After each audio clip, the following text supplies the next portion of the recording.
নমস্কাৰ বন্ধুসকল, মই আহিছোঁ আজি শিৱসাগৰলৈ শিৱসাগৰ ভ্ৰমণৰ উদ্দেশ্যে। সৰুৰে পৰাই ভাবি আছিলোঁ শিৱসাগৰৰ এই ঐতিহাসিক ঠাইবোৰ দৰ্শন কৰাৰ কথা আৰু আজিহে সেয়া সম্পূৰ্ণ হ'বলৈ লৈছে বুলি ভাব হৈছে। আৰু এয়া আহি পালোঁ শিৱদৌল। আমি গাড়ীখন এঠাইত পাৰ্ক কৰি লওঁ, তাৰপিছত আপোনালোকক দেখুৱাই আছোঁ। গোটেইলৈকে ভিডিঅ'টো চাব বুলি আশা কৰিলোঁ। আৰু এয়া শিৱদৌলৰ আমি ভিতৰত এতিয়া প্ৰৱেশ কৰিম।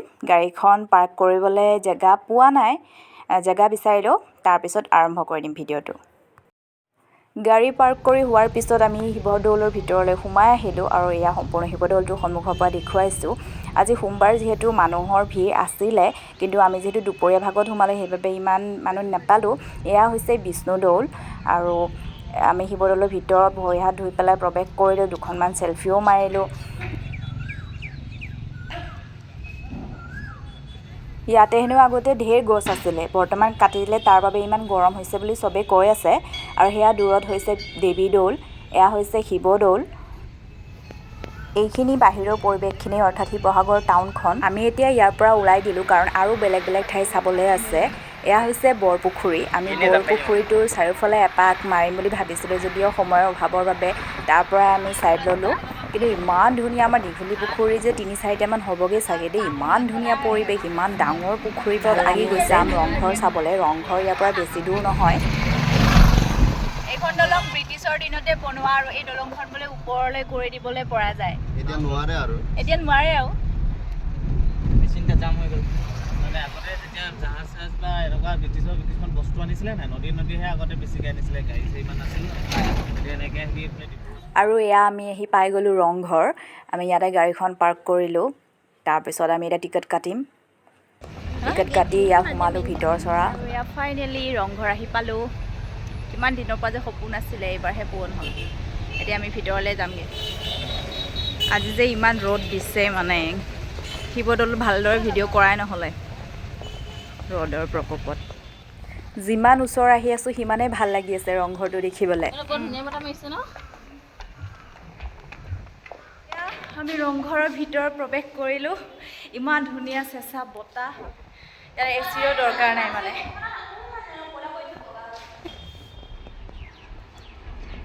ইয়াতে বহি আহোম ৰজাসকলে ইয়াতে ৰঙালী বিহু উপভোগ কৰিছিলে।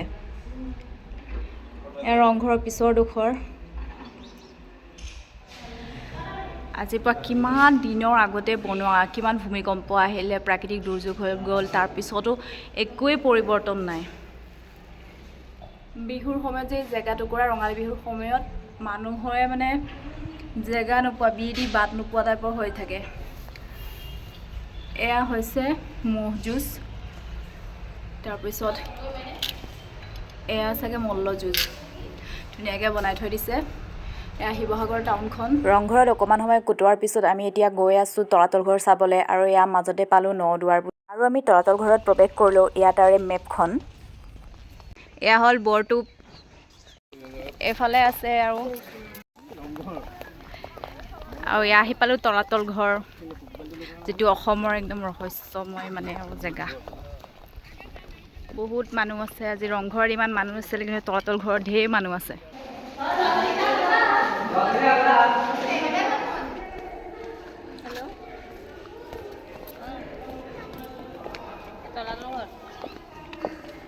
এই ঠাইটুকুৰা যে গাৰ্ডজন যে দেখিছে, তেওঁ কৈছে ইয়াতে হেনো ইয়াতে হেনো আগতে মন্দিৰ আছিলে। ৰংঘৰৰ ভিতৰ টুকুৰাও ইমান চেঁচা, ইয়াত তলাতল ঘৰৰ ভিতৰ টুকুৰা খুব চেঁচা। আৰু শিৱদৌললৈ গৈছিলোঁ, তাতেও চেঁচাই পালোঁ। একো এচি দৰকাৰে নাই, গোটেই দুৱাৰবোৰ একেই।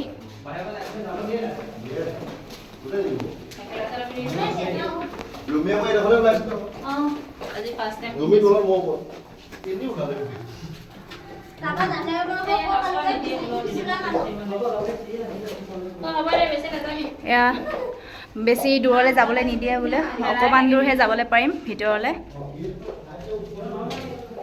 চাব দেই, তললৈ এনেদৰে নামি যাবলৈ লাগে। গৈ থাকোঁচোন, কি পাওঁ চাওঁ।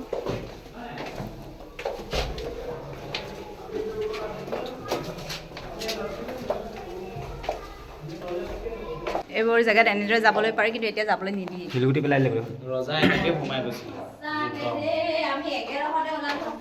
এয়া আমি উঠি উঠি আহি আছোঁ, তলৰ পৰা ওপৰলৈ উঠি উঠি আহিলোঁ। এয়া চিৰি, ওলাই দিওঁ আৰু ইয়াৰ পৰা। নেটৱৰ্কো নাপায় ইয়াৰে ভিতৰত। একেটা ফ্ৰেমত একেটা ডিজাইনত আছে, একেটা শাৰীতে, ইমান ধুনীয়া দেখিবলৈ।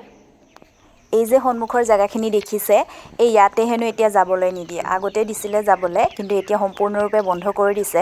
আৰু ইয়াৰ ওপৰতো বিভিন্ন ঘটনা, বিভিন্ন কাহিনী বা বিভিন্ন বাতৰি আপোনালোকে শুনিছেই, গতিকে নতুনকৈ কোৱাৰ কোনো কথাই নাহে। কিন্তু মোৰ যে খুব যাবলৈ মন আছিলে, যিবিলাক বস্তু নাযাবি বুলি কৈ সেইবোৰতো আমাৰ যাবলৈ মন যায়, নহয় জানো? এইটো হ'ল তলাতল ঘৰৰ ওচৰতে থকা গোলাঘৰ। আমি ইয়াতে যাবলৈ বিচাৰিলেও যোৱা নহ'ল, কিন্তু এতিয়া ভাবিছোঁ কেলৈ নগ'লোঁ, দেখিবলৈ যে ইমান ধুনীয়া, বেলেগৰ ফটো দেখিছোঁ। আৰু এয়া হ'ল কাৰেংঘৰ, আহি পালোহি। ইয়াৰ ওপৰলৈ উঠা মানা আছে, গতিকে যিমান দূৰলৈকে যাবলৈ দিয়ে সিমান দূৰলৈকে যাম। বাকীবোৰ ঠাইত ৰিলচ বনোৱা নহ'ল বাবে ইয়াতে হাজবেণ্ডক ক'লেও মোক ৰিলচ এটা বনাই দিয়া, গতিকে তেওঁ ৰিলচ এটা বনাই দিলে। এনেদৰে চিম্পলভাৱে ল'লোঁ, পিছত বাৰু এডিট কৰিছোঁ। আৰু পিছত যে দেখিছিলে সেই মানুহজন, তেওঁ হৈছে এজন ইউটিউবাৰ। আমাক কিবা কিবি সুধিছিলে যে কাৰেংঘৰৰ পৰা অমুক জেগালৈ ওলাব পাৰি নেকি, নদীখন ওলাব পাৰে নেকি। আমাৰ যিহেতু ইমান জ্ঞান নাই, সেইবাবে নাজানো বুলিয়ে ক'লোঁ। পিছত তেওঁ বেলেগক সুধি ল'লে বাৰু। বাকীবোৰ ঠাইৰ তুলনাত কাৰেংঘৰত যে বহুত ভাল লাগিছিল, গৰম নাছিলে। তলাতল ঘৰৰ নিচিনা ইয়াতো এনেবোৰ চিৰি আছে, তাতে বাৰু আমি তললৈ নামি গৈছিলোঁ, আৰু ইয়াতে ওপৰলৈ উঠি আছোঁ।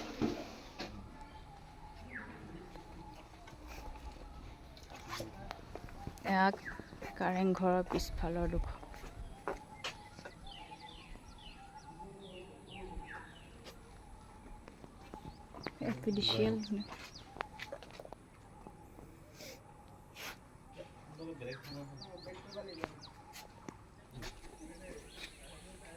এয়া হৈছে আগফালৰ ঠাইডোখৰ। বেলি লহিয়াইছে আৰু আমি এতিয়া আহিছোঁ মাৰল ঘৰলৈ খাবলৈ। ভাত বনাই আছে, ভণ্টিহঁতে ফটোশ্বুট কৰি আছে।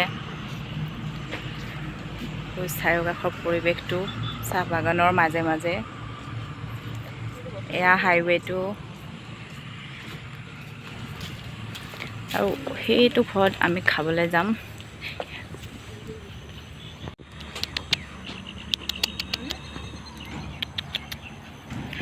এই দুটা কাক লগ পালোঁ চাওক, ইমান ধুনীয়াকৈ ৰৈ দিছে। আৰু প্ৰায় 5 মিনিটমান পিছতে আমাৰ খানা আহি গ'ল। খানা কি ক'ম, কলপাতত দিছে ইমান ধুনীয়াকৈ, আৰু মাটিৰ গিলাচত।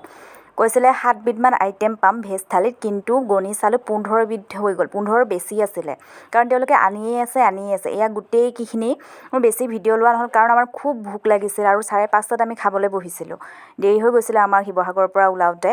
আৰু এয়া হৈছে তেওঁলোকৰ তাতেই থকা আৰু ভকতৰ বাবে আছুতীয়াকৈ এয়া ভোজনালয় আছে মাৰল ঘৰতে। আপোনালোকে ফেচবুক বা ইনষ্টাগ্ৰাম আৰু ইউটিউবত পাই যাব। বহুত ধুনীয়া লাগিছে খাই, খানাও বহুত ধুনীয়া, ছাৰ্ভিচিং ধুনীয়া, জেগা ধুনীয়া, আৰু পইচাও একদম ধুনীয়াকৈ পাৰি আৰু দিবলৈ। এজনৰ 200ৰ পৰা 400ৰ ভিতৰত পৰে। এয়া আমি খাই বৈ এফালে বাথৰুমখিনিও এফালে, আৰু এক্সট্ৰাকৈ এইবিলাক কটেজ টাইপৰো আছে। এতিয়া সন্ধিয়া হ'ল, গতিকে মই ভাইটিৰ লগত ইফালে চাবলৈ আহিলোঁ। এয়া পথাৰৰ কাষতে, বৰ্তমান যিহেতু ধান নাই, সেইবাবে অকণমান উৰুঙা লাগিছে। ধানৰ খেতি কৰা সময়ত যে খুব ভাল লাগিব। আৰু তাতে 5-6টামান কুকুৰ দেখিলোঁ দেই, ইমান ফ্ৰেণ্ডলি হয় সিহঁতো। এয়া চাওকচোন কি ধুনীয়াকৈ আহিছে, সিহঁতে যেনিবা খুব আগৰ পৰা আমাক চিনি পায়। আজিৰ দিনটো বহুত ফুৰিলোঁ, ভাগৰো লাগিছে। এতিয়া ঘৰলৈ যাব লাগিব, আৰু ইয়াৰ পৰা আমি এতিয়া ওলাই দিওঁ। আশা কৰোঁ ভিডিঅ'টো চাই আপোনালোকে ভাল পালে। ধন্যবাদ।